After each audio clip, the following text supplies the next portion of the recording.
Hi everyone, my name is Aman and this is SMC Wolf FX. Today in this video we're going to review the price action on gold that we had on Wednesday this week.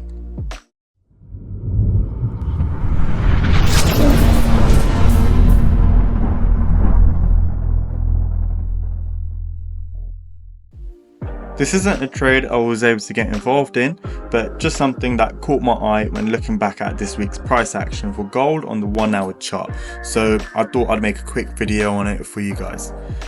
The first thing that you can see here is that I've marked out this 1 hour breaker block, which is simply a failed order block or demand turned supply for you supply and demand traders out there.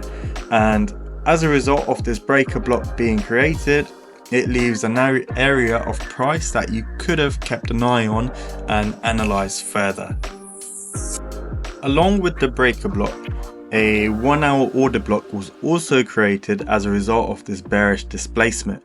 Again, another confluence or confirmation around this price area. Talking about price areas, both the breaker block and order block line up nicely at the 2650 key price point, a third technical confluence that you can add to the list. And as an added cherry on top, the breaker block, order block and the 2650 key price level, they all line up at the golden Fibonacci retracement levels as well.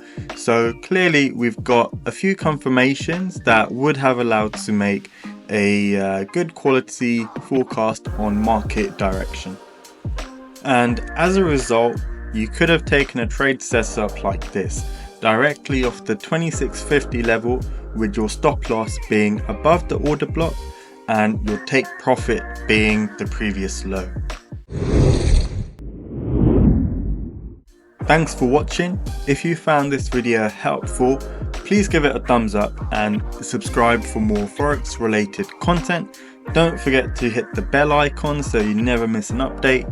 And if you have any questions or you want to see more of something specific, drop a comment below. I'd love to hear from you. And remember, stay disciplined and trade smart.